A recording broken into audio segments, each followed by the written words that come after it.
Todos sabemos que para evitar los accidentes no es suficiente con cumplir las normas. También es necesario saber anticiparse a las situaciones de peligro para evitarlos y no depender de la suerte. Es lo que se denomina conducción preventiva. La podemos definir como el conjunto de técnicas que permiten al conductor depender en mayor medida de su propio comportamiento para evitar cualquier peligro, independientemente de las acciones de los demás y del resto de las circunstancias. Podemos agruparlas en tres categorías: técnicas de visión, técnicas de anticipación y técnicas de gestión del espacio. Dentro de las técnicas de visión debemos siempre vigilar la carretera, evitando toda distracción. También debemos mirar siempre lo más lejos posible para controlar posibles situaciones peligrosas con el suficiente tiempo para poder actuar. También deberemos mirar a los lados y por los retrovisores para identificar todos los posibles riesgos. Más o menos, en vía urbana deberíamos mirar cada 5 segundos, en carretera cada 10 y en autovía o autopistas cada 15. Y por último, es importante controlar los ángulos muertos girando la cabeza, sobre todo en maniobras como los cambios de carril o las incorporaciones. En cuanto a las técnicas de anticipación, es importante adaptar la velocidad a las circunstancias, tanto del propio conductor como del vehículo o de la vía. Por ejemplo, en caso de mal tiempo, poca visibilidad, etc. Otra técnica sería estar preparados para actuar. Por ejemplo, si existe algún indicio de que los vehículos de delante pueden frenar, podremos colocar el pie encima del freno, pero sin frenar para estar preparados. Y el último grupo lo vamos a denominar técnicas de gestión del espacio. Consisten en conservar la distancia de seguridad tanto frontal como lateral, con el fin de poder reaccionar en caso de frenazo brusco del de delante o en caso de movimientos imprevistos. En poblado será necesario dejar como mínimo una distancia de seguridad con el vehículo que circula delante de 2 segundos y de 3 segundos en carretera, teniendo en cuenta además que estas distancias deben ser mayores, por ejemplo al aumentar la velocidad, y cuando existan circunstancias desfavorables, referidas tanto al conductor como al vehículo o como a la vía. Por ejemplo, si circulamos con un vehículo antiguo, si estamos fatigados, si existen malas condiciones ambientales, etc. Y la última técnica consiste que al detenernos detrás de otro vehículo, dejaremos 2-3 metros de distancia para que en caso de que nos alcancen por detrás, no golpeemos al de delante y además mantendremos el freno pisado. Una vez que ya conocemos bien nuestro vehículo y sabemos realizar su mantenimiento básico, nos vamos a centrar en la conducción económica. Todos vivimos y sufrimos la actual situación económica de crisis, por eso, todavía más en estos tiempos, se hace fundamental no desperdiciar el combustible. Además, sabemos que las reservas naturales de petróleo no son infinitas y más pronto que tarde terminarán agotándose. Por eso es necesario hacer un uso racional de este combustible. La conducción económica consiste en conducir de manera que el vehículo consuma carburante dentro de los límites establecidos para el mismo, evitando el gasto innecesario. ¿Qué factores pueden influir en el consumo de un vehículo? Son 4 principalmente: el estado del vehículo, la aerodinámica, la vía por la que circulamos y, sobre todo, la forma de conducir. En cuanto al estado del vehículo, su puesta a punto es determinante en su consumo y seguridad. Por eso debemos, en primer lugar, reglar el ralentí a un régimen fijado por el fabricante. También debemos cuidar el filtro del aire, sobre todo en verano y si circulamos por caminos polvorientos. No llenar del todo el depósito porque se derramará combustible en arrancadas bruscas y sobre todo en curvas. Importante llevar una presión de inflado de las ruedas adecuado y no modificar la aerodinámica del vehículo. La aerodinámica sería la fuerza con la que el aire se opone al avance del vehículo.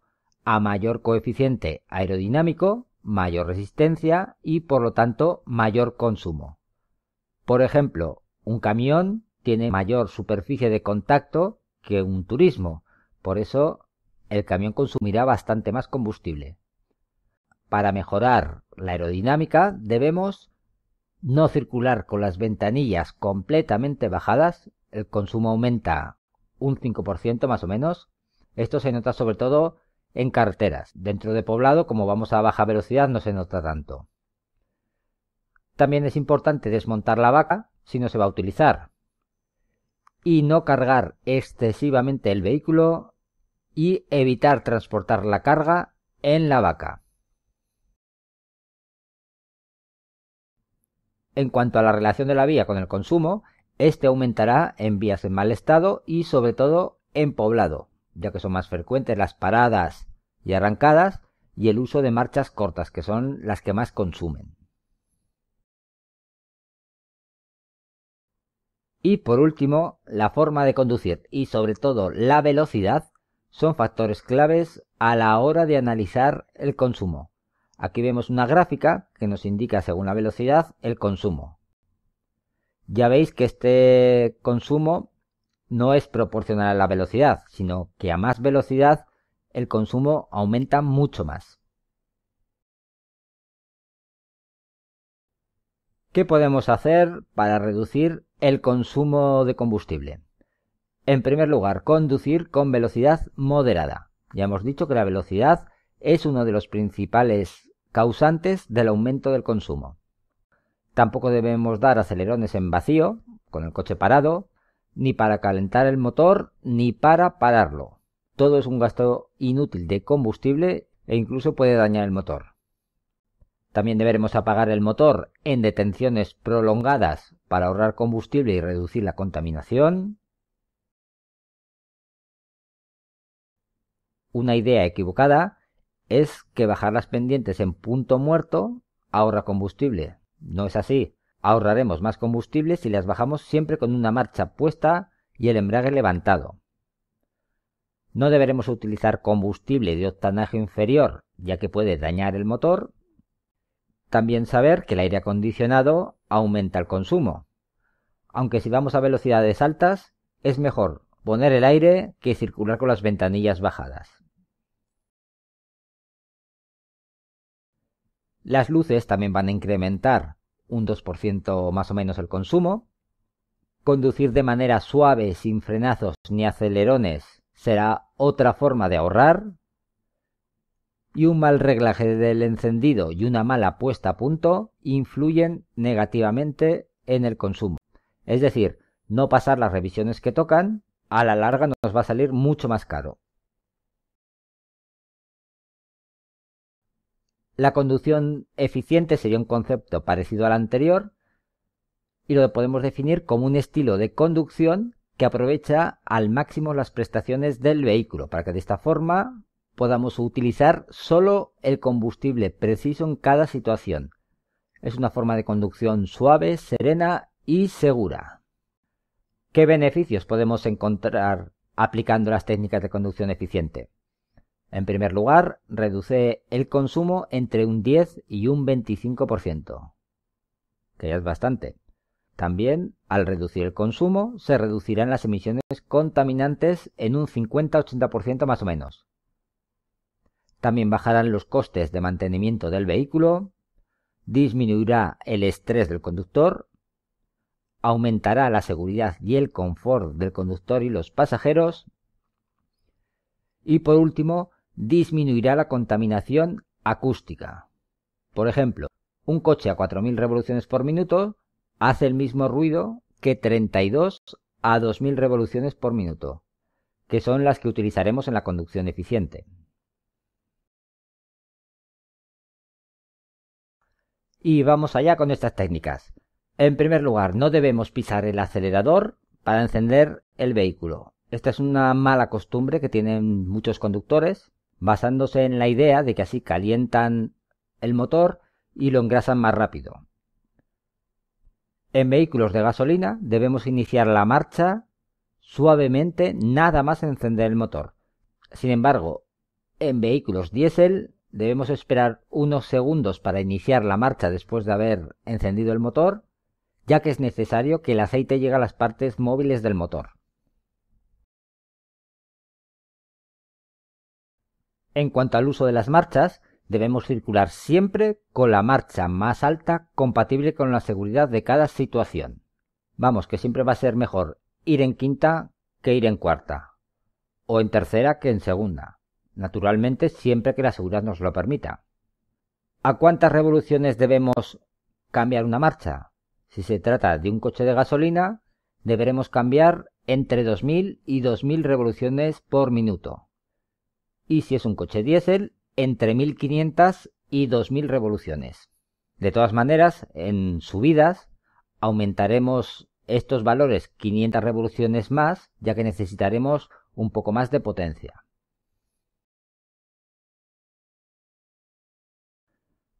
Vamos a ver ejemplos de cómo tenemos que ir cambiando las marchas. La primera la emplearemos solo para iniciar la marcha. Incluso en bajadas saldremos directamente con la segunda. La cambiaremos más o menos a los 3 segundos o 5 o 6 metros. La segunda, ya hemos dicho que la colocaremos 2-3 segundos o 6 metros. La tercera a partir de 30 km por hora. La cuarta a partir de 40 km por hora.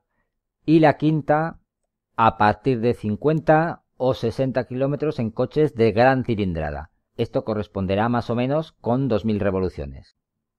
Otra técnica de la conducción eficiente es que no es necesario cambiar las marchas de una en una. Podemos saltar, por ejemplo, de primera a tercera, de segunda a cuarta. ¿Para esto qué debemos hacer? Pues en vez de cambiar la marcha a 2000 revoluciones, le daremos más potencia y cambiaremos a 2500. Ahora vamos a ver cómo debemos bajar las marchas. En primer lugar, es muy importante soltar el acelerador con mucha antelación. Y si es necesario, pues vamos regulando la velocidad con el freno suavemente. Deberemos reducir la marcha lo más tarde posible, más o menos alrededor de las 1100 revoluciones. Al igual que en el caso anterior, no será necesario bajar una por una todas las marchas.